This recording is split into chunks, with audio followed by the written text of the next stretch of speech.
Hey guys, welcome to another fun and exciting IMOT GT7 stream.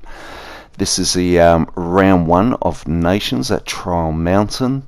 I'm in GT1, so you can see we're all A drivers, and I'm only just an A driver. I've been in GT1 for probably the last, I think, manufacturers, but didn't do brilliantly.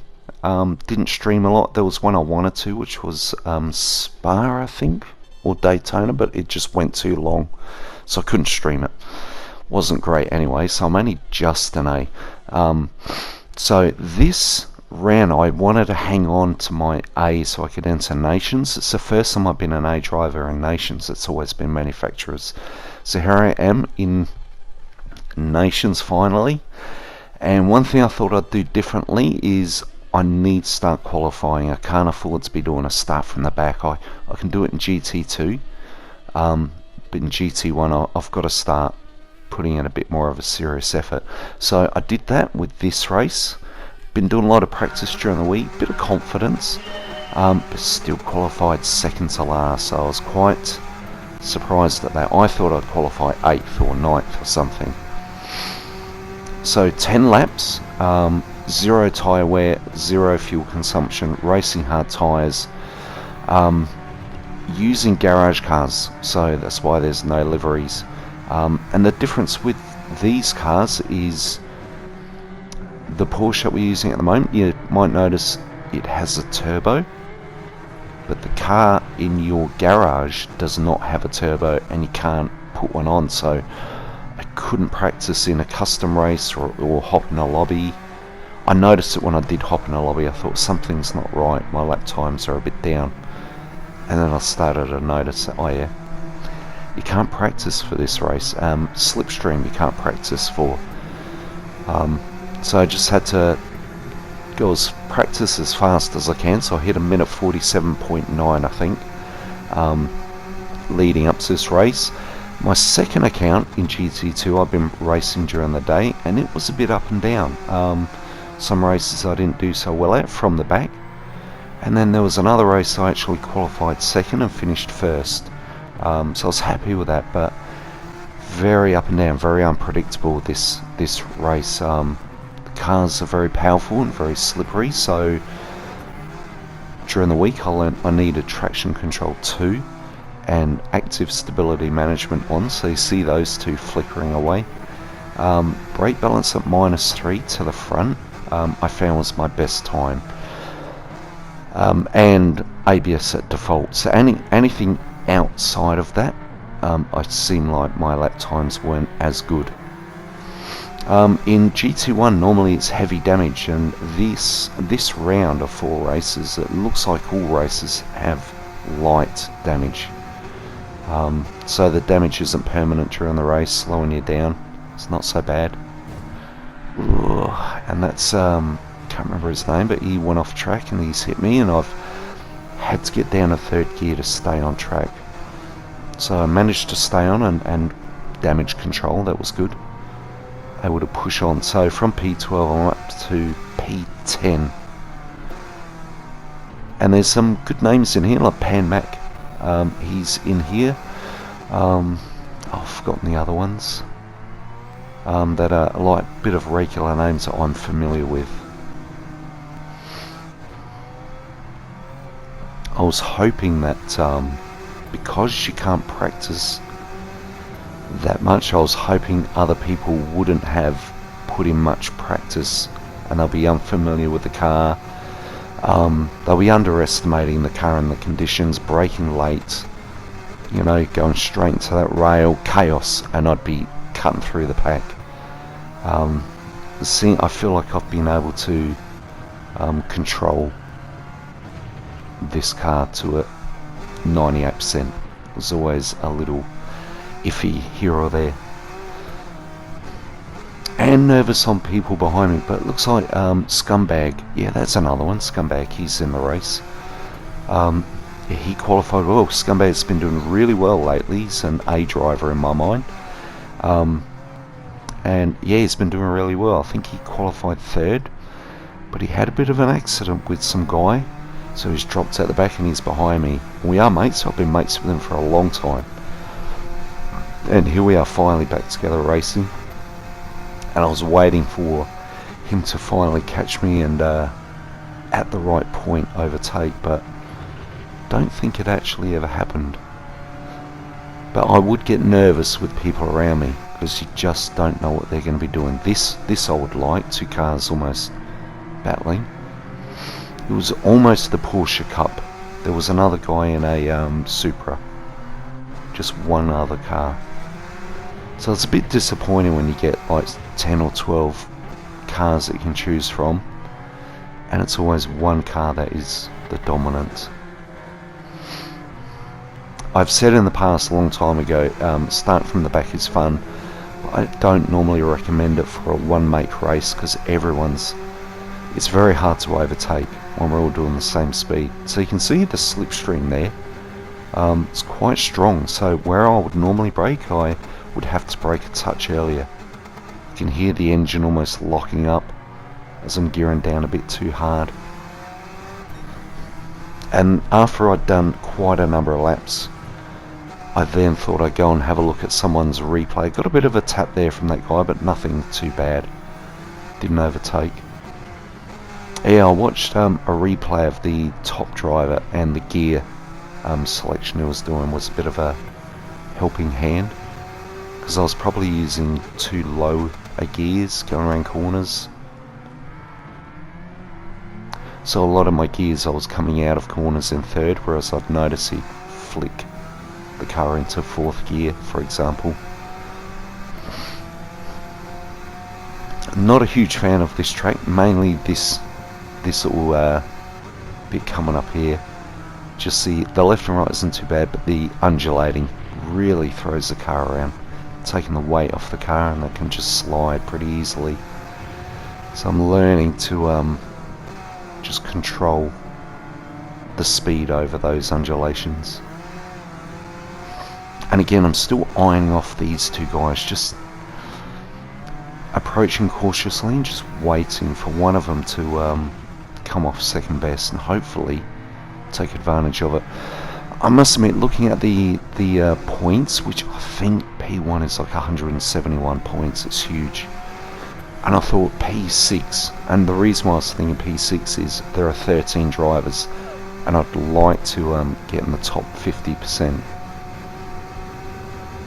So that was a bit of my goal, but a bit of a stretch as well. And at the moment I'm in P9, and I think I remember thinking, I reckon I'll finish in P9 because I did have Scumbag behind me. I thought he'll get past, but one of these guys will suffer and I'll get past them, therefore I'll stay in P9. Win a bit, lose a bit was what I was thinking, and that I'll just stay here. These three are showing a bit of pace, and I'm waiting for them to battle. It just doesn't seem to come. They're a little bit too clean. Maybe GT2 they'd be ramming each other off the road, and I'd be passed by now. So going into lap 5, it's, I don't know, after a while I start thinking, is the race over? You know, it's quite time consuming. Bit of a cut of a corner there, and I was very mindful of that, waiting for the penalty to come up, but no, I was quite lucky there. But also, it's probably, this moment is good because things are consistent, so I can just start to focus on a rhythm and just getting back to the gears I'm meant to be in. So yeah, a light tap of a wall and a half-second penalty. I'm outside of their slipstream, so I'm struggling to catch up, but I've got over 3-second gap behind me, so I wasn't too put off by this. These, you know, it's good that there are 3 cars close. They're going to slow each other up. A bit of battling there, of course. So I thought I'll drop back half a second, and I'll be back on their tails within no time. Another tap of a wall. I was a bit concerned. So I had to think about, so what am I going to do? I think maybe here I am in 4th and I drop it to 3rd when I pay the penalty. We'll just see what happens. But I was happy I was nice and close. I was trying to get real close so that this half second would be paid pretty quickly and no harm done. It's coming out 4th. Yeah, I drop it a 3rd, and yeah, I think I told myself I should have just stayed in 4th. So yeah, look at that, nice big cloud. They're really battling now. I was happy with that. It's given me a good opportunity. I thought, oops, there'll be a penalty there.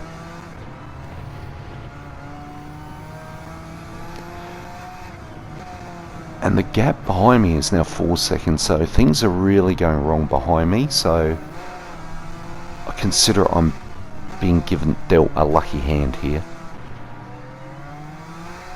You know, I'm paying penalties, tapping walls. Got to get my act together, and luckily I got no pressure from behind.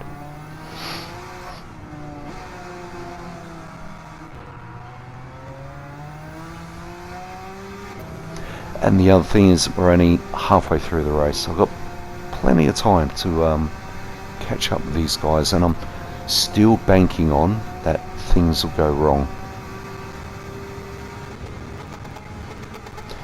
And the other thing is, I think P6, now P7 Porsche GT. I've raced against him in the past. I think it was Fuji. I gave my opinion of one of his moves. I wasn't happy with it. I think he's friends of friends of friends. I've got to be careful what I say about him, but I just feel like he's a little bit on the nose. And I thought he's the catalyst in that trio that will cause the problem. And because of this battling, it seems like I am catching up.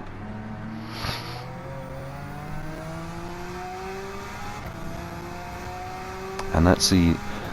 I don't have slipstream, but I'm on my own at the moment. I've got the whole road to myself.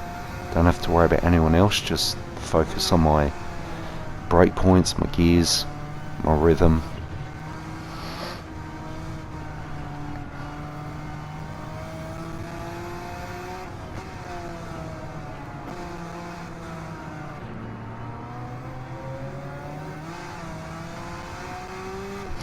So I'm hoping, so I'm still an A. I'm only just an A. I think if I did a race right now and finished outside the top 50, I think I would drop to a B. I'd still be in GT1, but I'd be a B driver. So yeah, I need to improve. Not too sure about the shifter carts. I'll have a look at it and think about it, but the other two races, can't remember where it is, but at Watkins Glen Group 3. I'll be doing that hopefully if I'm not busy, and then definitely the Super Formula cars at Suzuka. And hopefully I end up an A. So I tapped that wall and I've got a half-second penalty again. I think it was here I was thinking, right, when you go through the penalty line, stay in 4th, don't gear down to 3rd. So again, I'm getting nice and close.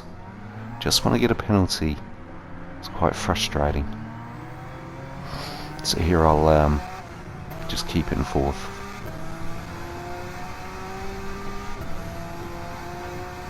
And if I didn't know any better, I'd say that's a 6-second gap behind me now.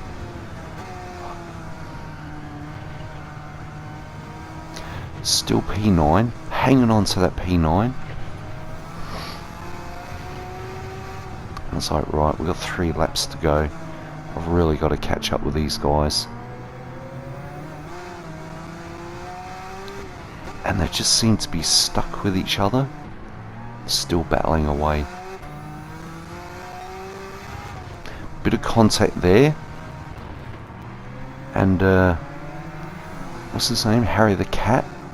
He's come off second best. Porsche GT as a penalty.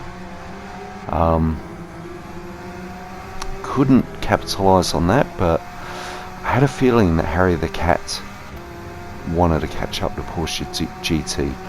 So I think what happened there was, I think Porsche GT previously had a bad exit. Harry the Cat has tried to get past with a slight tap, and then Porsche has retaliated with a nice healthy tap there. So I kind of didn't want to get in the way of Harry the Cat. I haven't been at the point of overtaking anyone yet, so I was quite happy to let him go, because I thought he's going to go for Porsche GT.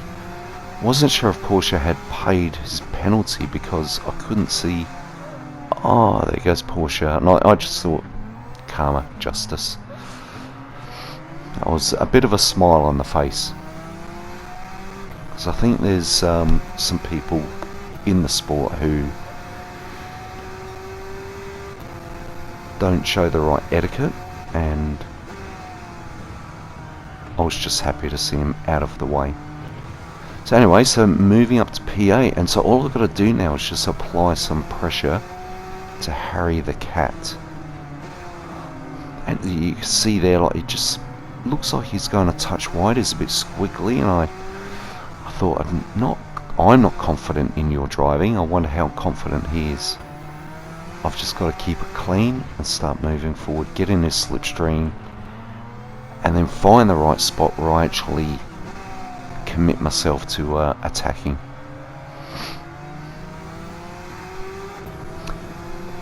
So just outside the slipstream,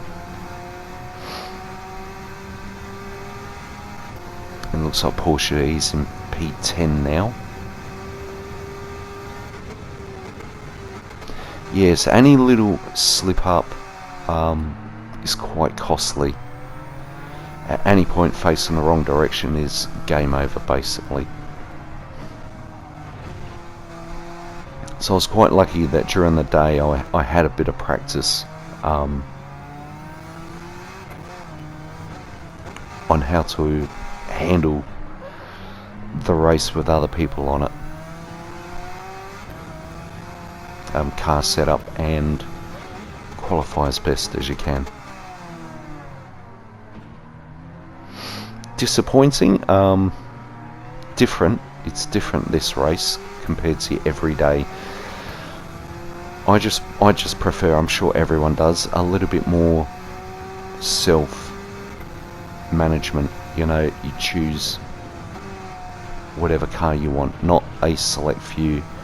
A car from your own garage, with your own livery, that you can then practice. This seems to be a enter the race and just race. There's not much practice involved. And sometimes certain people, it shows. Yeah, just getting it totally wrong. So this was for GT1, this was race 1 of the day. I was a bit busy today, so I thought if I do average or good, that's it for me. If I did bad, I might do it again, but yeah, so this was the only race I did. I've never done a race and then done a second race but then streamed the first race because it was better. I always stream, if I do stream, it's the final race, so that you could look at the stream and say, oh, okay, you did pretty good, and then look at my points if you were to do that, and the points generally would show that, yeah, okay, did pretty good. So yeah, I was residing to P8, which is pretty close to 50, well, not even 50%, because we're 13 drivers, so I really wanted P6, not getting that. P7, nope, but close. I couldn't believe how close I was to a P6 position. Anyway, that was it. That was my first race ever in Nations as a GT1 A driver. Thanks for watching, guys, and hit the like button if you don't mind, drop a comment. Looking forward to seeing your streams, and see you on the next one. Bye for now.